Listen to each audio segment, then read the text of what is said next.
from the Northern Cape, who is Lerato Tsuteti. She will be doing parts of speech. She's from the Northern Cape and she is the secretary there. I'll then come as the 8th and last presenter from this site, and I'll be doing reading and viewing. Ladies and gentlemen, have your pens ready, pen and paper ready, in case you want to jot down something that you think is important, that you can take to your respective schools. Do that. And all would have all presented. You will then be given a chance to raise your hand and share whatever that you will be having to share with us here, and even those that are within their respective provinces. Thank you so much. I'm now handing over to Kelly McKenzie. Before Kelly comes in, I think it is important for us to welcome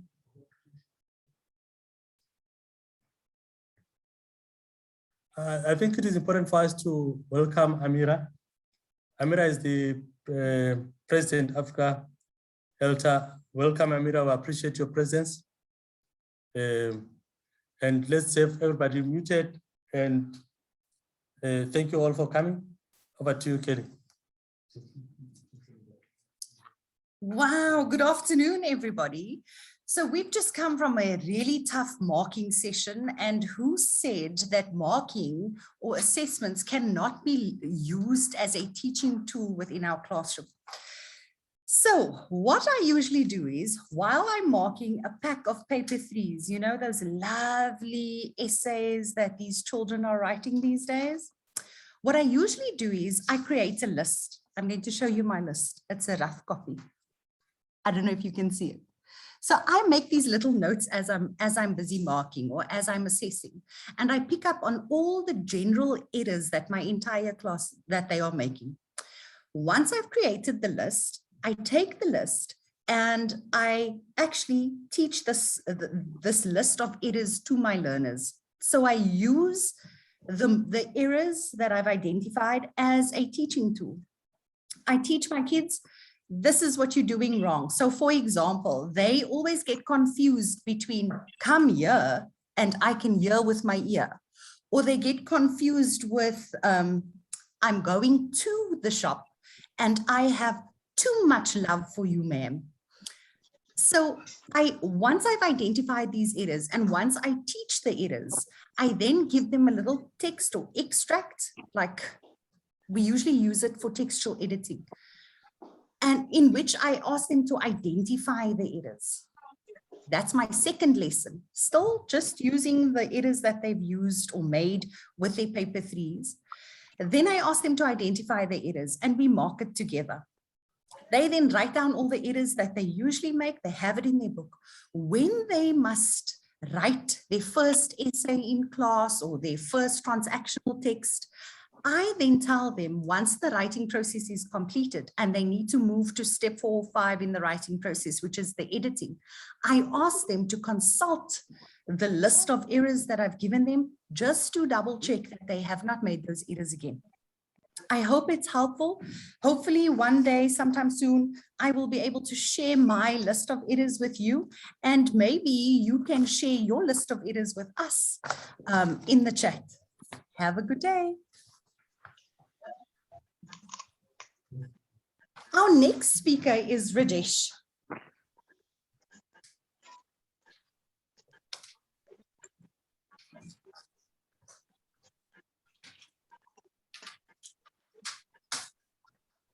Good afternoon, all. It's an absolute privilege to be able to do this little segment this afternoon. I'm going to do a little lesson on introduction to literature. So we can either do this in grade 7 or in grade 10. And our focus for the lesson will be the prologue in William Shakespeare's Romeo and Juliet. So we can use this prologue to show how to identify the plot, how to identify setting, and how to identify foreshadowing. So this can be the real foundation stone for introduction to literature. And then you can build on this with a series of lessons that will follow. So if you are teaching this online, you can send a copy of the prologue to your learners, whether it's WhatsApp or Zoom. Or if you are teaching it in a class, obviously they will have the set work with them in front of them, and then they can follow on. With regards to grade 10, you can actually give them the prologue to read beforehand.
Good afternoon again. We are back. So sorry for the technical glitch. It was totally out of our control. So I'm going to proceed with the last bit of the little lesson. So we can also teach the format of a statement from the prologue. Okay, so you can teach the Shakespearean Elizabethan sonnet, 3 quatrains and a rhyming couplet in lines 13 and 14. And then for your next lesson, you can actually introduce your learners to the Italian sonnet and then show them the difference between the two. So we look forward to your comments to see how you build on this lesson in order to teach it to your classes. And we look forward to your comments. Thank you so much.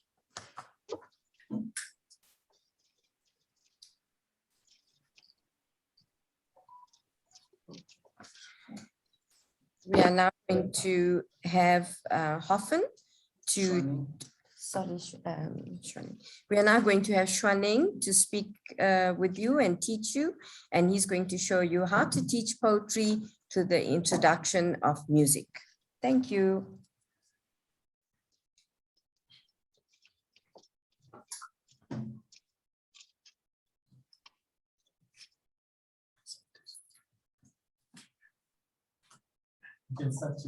Okay. Good afternoon, colleagues. I'm Shwanin Sifadi. I'm sure we are all aware that poetry is the most feared kind of genre among the teachers and learners.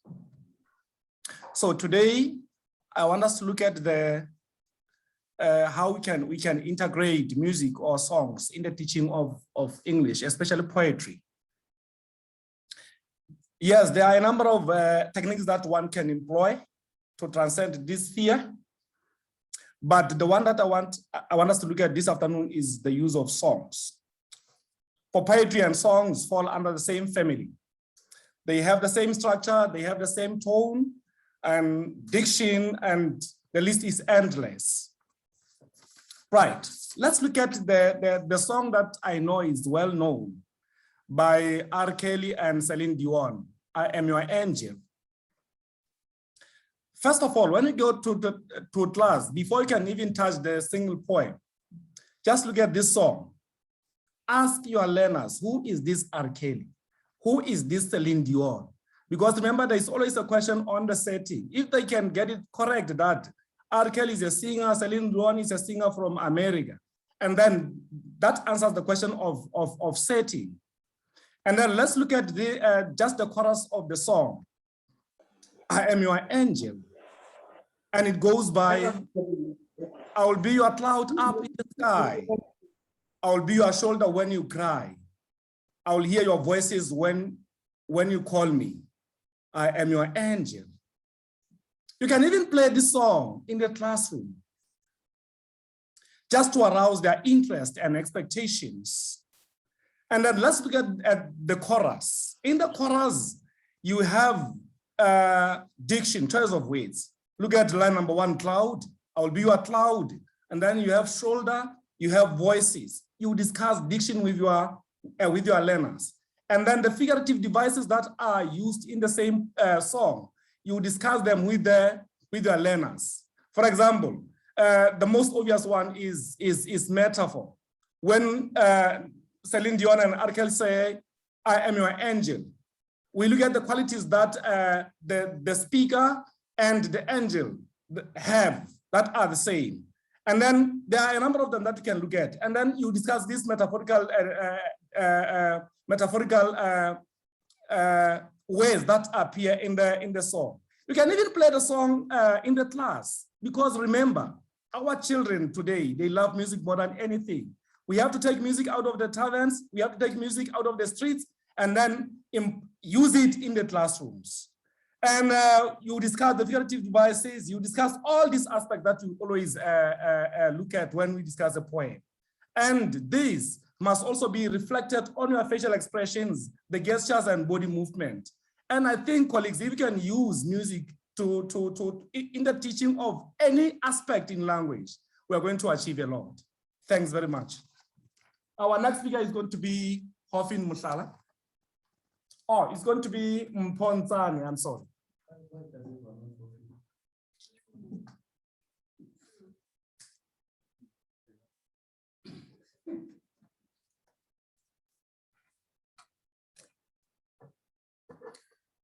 Good afternoon, ladies and gentlemen.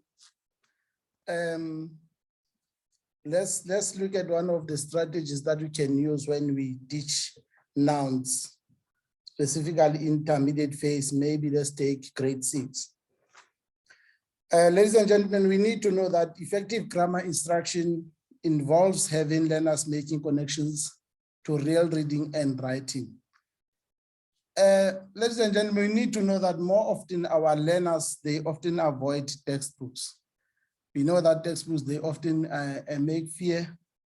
Then maybe we can just advise our learners to bring their texts, then where they are going to read and scan for the nouns.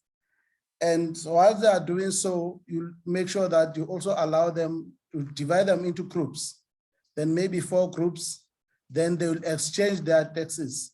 This is also being done also as to promote reading, as well as it will be a form of peer assessment. While they are doing so, you also encourage them to identify or to check the differences that may be there in those nouns. By doing so, you'll be taking an opportunity to introduce different kinds of nouns. That means where they will end up identifying that those are proper nouns, common nouns, count and uncountable nouns, and others. Then also you'll be making them to understand that the nouns may be different. Thank you, ladies and gentlemen. May I also invite Hofin.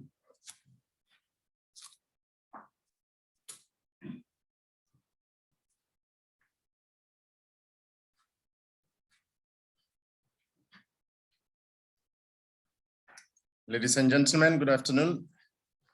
I have been introduced already. It's an honor and a privilege to be here with you. I'm humbled I see two of my brothers in the webinar. To me, I see you, Martin. Let's get on with the business. Learners go through a lot. So as teachers, we are supposed to do more than just teaching. And therefore we have to try to get their mind to be in line with the learning. So whatever they've experienced at home, when they get to class, we have to ensure that for that moment, they focus in the classroom. So for instance, when we start with our introduction, we can use things like games to get the learners to forget a little bit about what happens at home or on the streets.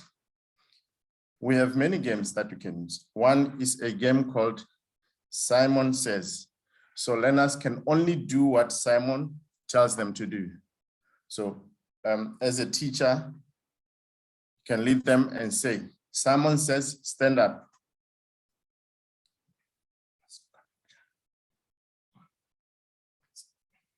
Right? So you can use a game like Simon Says, and learners will only do what Simon tells them to do. So like says stand up, then the learners will have to stand up. Or Simon says sit down, learners will have to do only and sit down. Then that way you get them to be active and they play a little bit for 5 minutes or so, then you start the business. Then throughout the teaching, throughout the lesson, we have to try to get the learners to be focused. Here we can use. Sorry, Ofin. There's someone called Leonard who's sharing the screen. Please stop that. Thank you. Right, we proceed. Here we need to get the learners to stay awake throughout the lesson, and we can use techniques like when learners make noise, they have that habit. So instead of shouting and screaming as it was done in the past and punishing, we don't do that anymore. So we get learners to do what we want them to do. For instance, you can stop a little bit the teaching and say, if you hear my voice clap once, then the learners will clap. If you hear my voice clap twice, learners will clap twice. If you hear my voice clap 3 times, learners will clap 3 times. That way they will forget whatever they were discussing, then they are back with you in the classroom. You can also say, if you hear my voice raise 1 hand, learners will raise a hand. If you hear my voice raise 2 hands, learners will raise 2 hands. That way their mind comes back to class. If you like, you can say, if you hear my voice raise 1 finger, learners will do that. If you hear my voice raise 2 fingers, learners will do that. If you hear my voice raise 3 fingers, learners will do that. Then you got the learners to listen to you. And then we are required to reflect on the lesson. After you have taught, you don't have to go and sit in the office and reflect alone and say, my lesson went well, this and that. The customer is there in the classroom. Spend the last 5 minutes of the lesson and ask the learners, how was the lesson? Learners will give you the feedback there and then that say, I enjoyed this, I did not like this, I got lost when you said this. Then you know what to improve in the last lesson. Then we thank our learners for being there at school in class because they are our employers, and then the lesson ends. I thank you. The next speaker is Leratu.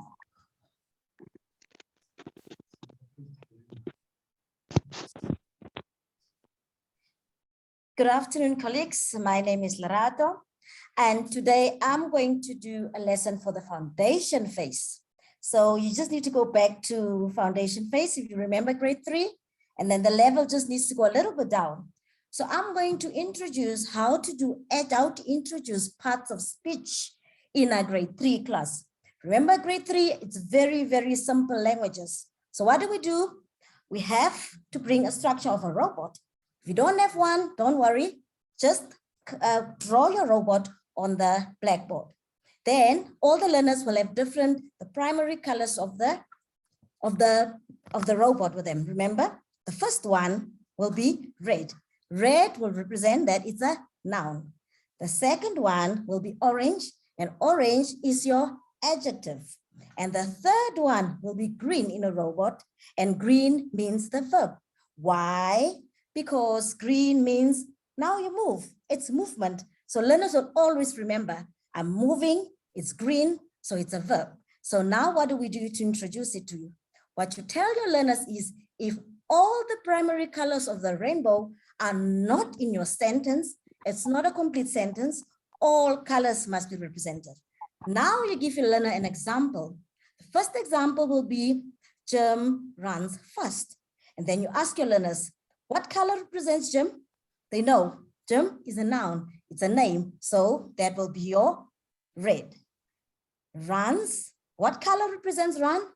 Green means movement, right? So every time you think of parts of speech and you know this is a verb, it's going to be your green.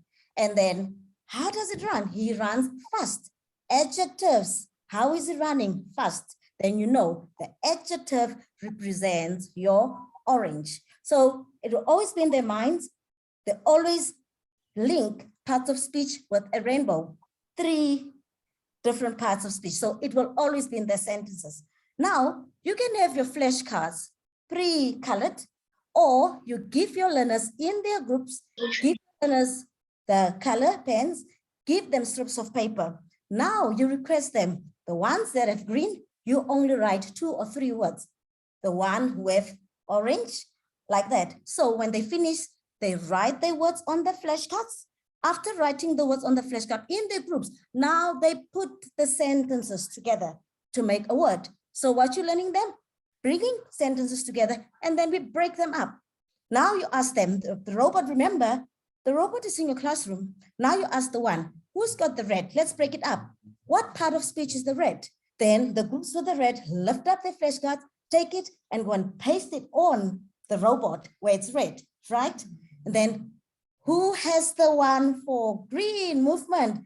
Remember, what is movement? It's a verb because we are moving.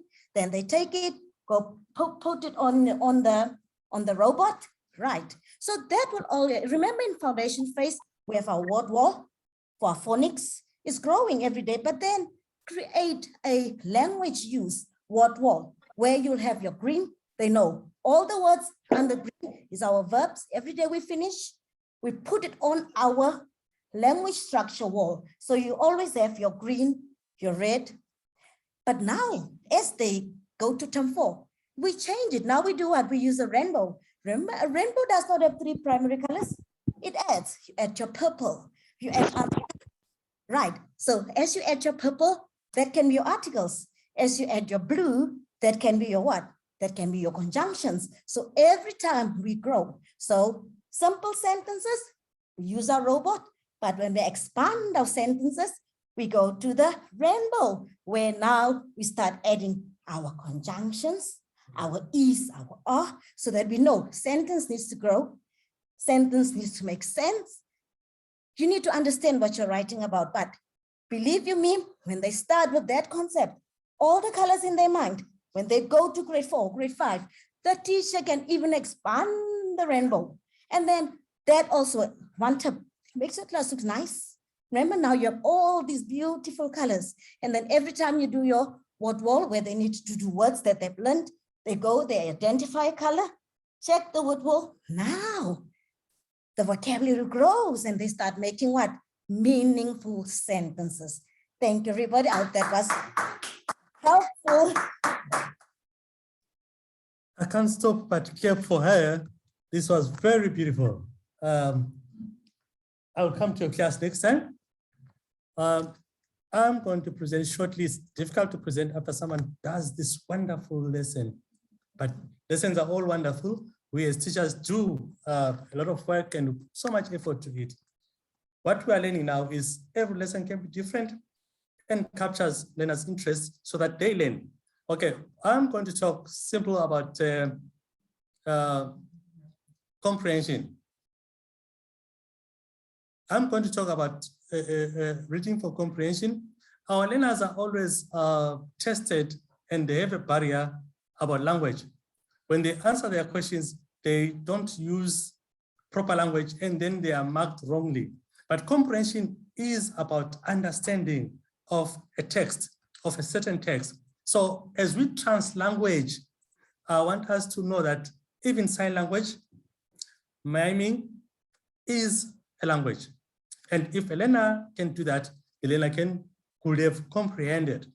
So the learners read the text. Then after reading the text, the teacher asks learners to retell the text in pairs. Then they tell the story without using words. Like if you're saying a big pot, well then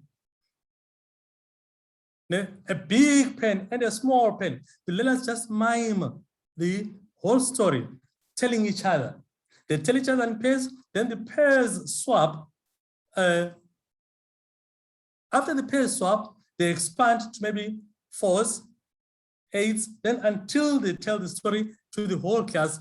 And if they do so, it will be fun, they will laugh, they will enjoy, but at the end of the day, they will have retold the story, showing that they really comprehend. So that was my approach to comprehension teaching. I'll now hand over to our Deputy President, Pat.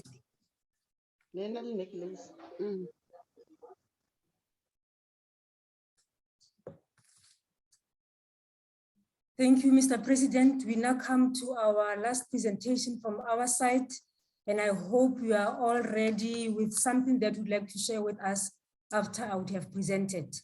Mine is focusing on reading and viewing as a skill. I'll look at the 3 levels of reading that might assist us as teachers, especially because we have problems of learners who are not able to read with comprehension. So in order for us to be able to solve that problem of learners not being able to respond to questions based on the text that they would have read, it is important that right at the beginning, we prepare them on how they should attempt or even start to read. It's important to prepare your learners so that whatever you would expect them at the end of the reading text, you should know that they'll be able to achieve what you want them to achieve. My focus will be on grade 4 to 6, how reading and viewing can be taught for the grade 4 learners to grade 6. Now, it is important as you do your pre-reading as our first level, that even before you can go through the text, you start asking them questions about what they think the story is about. If the story has got pictures, allow them to talk about the pictures and what they think it would be about. That is prediction. If maybe you think there are some of the words of the text, the heading, that they are difficult, allow your learners to go through that and explain the meaning of the story so that they have an understanding of what the might be talking about. So that is what we can do under pre-reading. We also have skimming, scanning. You scan for specific information that would want your learners to get from the story, or just to have an understanding of what you want your story to be about. I mean, what do you think the story is about? Please mute your mic so that I am not being disturbed as I present. Secondly, is while reading or during reading. As they read together with you, they'll be now having a purpose of why they want to read that story. It's because they are now going to find out whether whatever they predicted by looking at the pictures, by skimming, by scanning, or looking at the title of the story, they were right. That's when now they will be pausing occasionally. Maybe if there are difficult words, they will try to explain what that word means and visualize what that particular writer was trying to say, or the message that he was trying to deliver as he was writing that story. And in cases where maybe as they read, there's a part that they do not understand, it is important that they maybe they read that part again, so that as they come to the end of the story, they would have understood what the story was all about. And if there are difficult ways, because as you read, one other important reason that we take note of is to increase your learners' vocabulary. Where they come across difficult words, which you might think they are easy for them, because within your class, you'll be having learners within the different groups.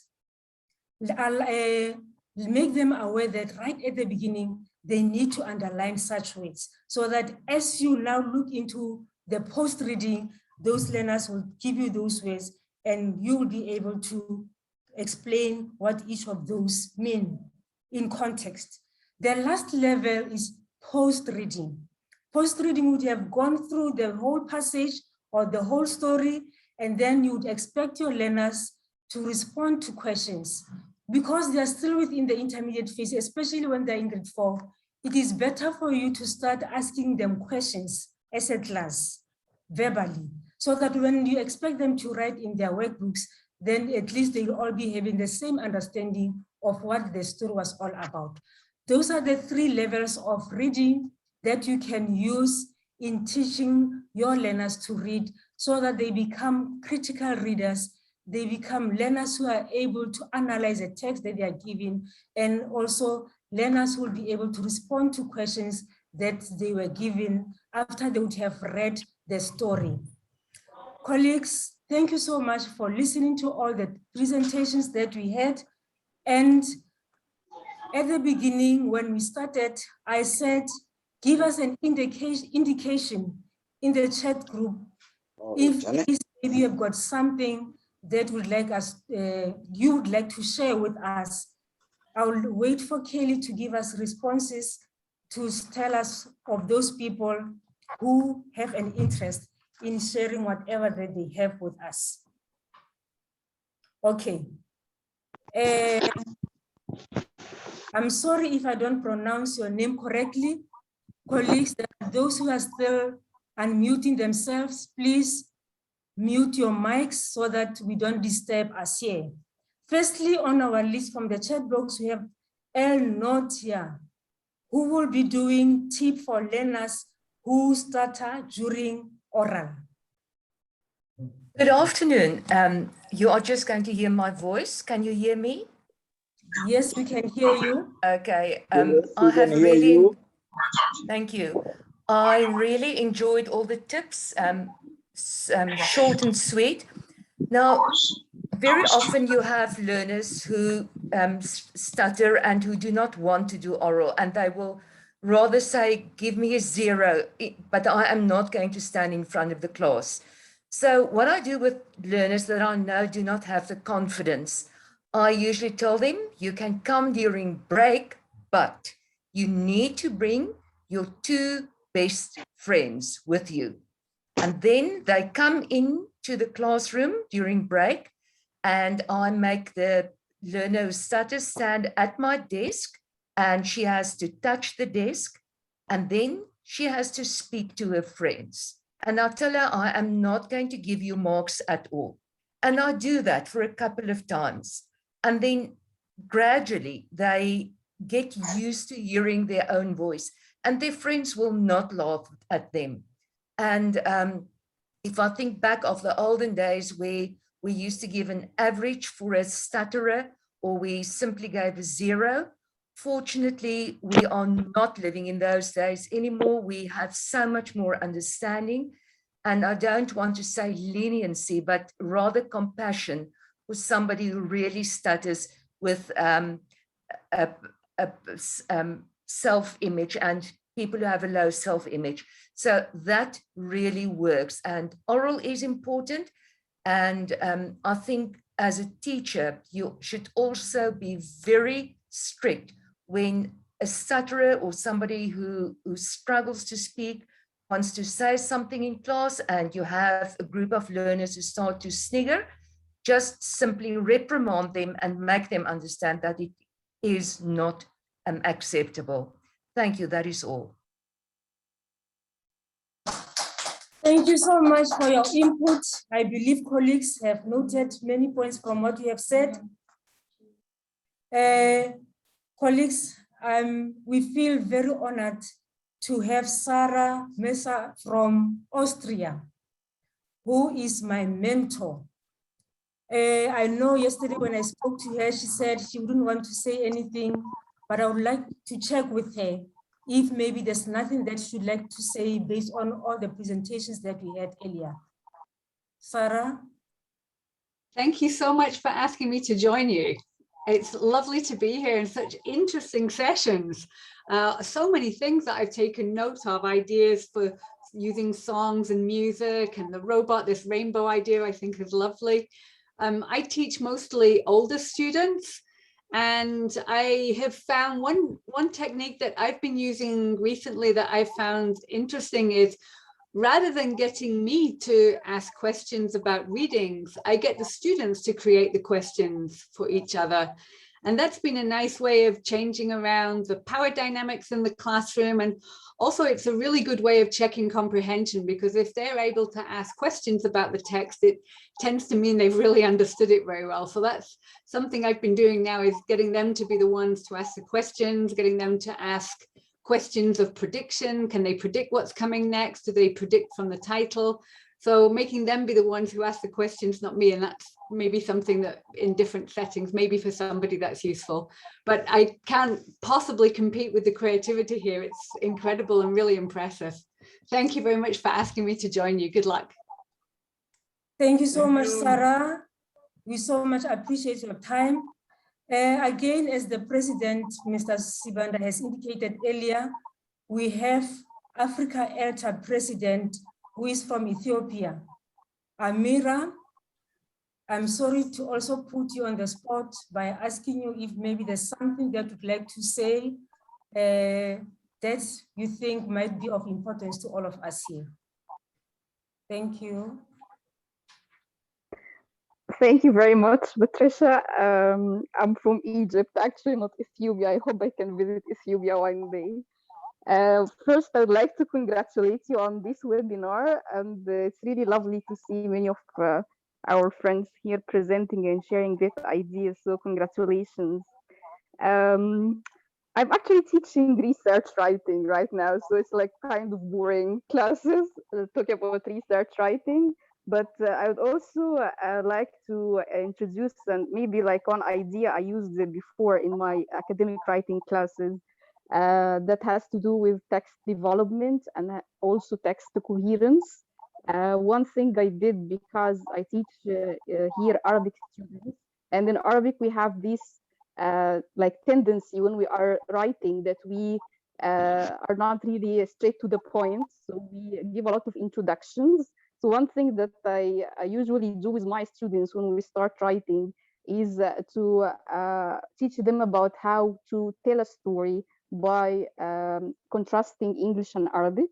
And we do this simply by an activity that I call, I didn't invent it, I think I read it somewhere, but I made some adaptations to it where I just give them a piece of paper and we work in a group. So each one in the group would write one sentence of a story and then move the paper to the next person without reading what others have written. They would add a sentence to the story. And then we end up at the end of the day with a story that is not really coherent, that is not really well developed, that is not connected. And by doing this, students get to understand the importance of writing using transitions, also development of the text and how this is important in connecting ideas. And also we get to discuss a little bit about differences between the first language and English. If I did this activity before when I was teaching younger students, and I did it in my academic writing class, and I think it helped students to understand the structure of writing in English. I'm not sure if this is as creative as the ideas you have all shared, but this is just like out of the top of my head. Thank you. Thank you for your contribution. It really means a lot to us, Amira, and I'm glad you could make it. We also requested you to indicate in the chat box if there's something that you'd like to share with us. And at this moment, I would like to thank Zenobia for having shared your contribution in the chat. Colleagues, if you want to see what she has there, just go through that. Thank you so much for attending. Before I hand over to the president, may I kindly request Oliswa and Mamti to mute your videos, please. Thank you. Now I will hand over to the president. Thank you, David President. Let me thank you all for attending.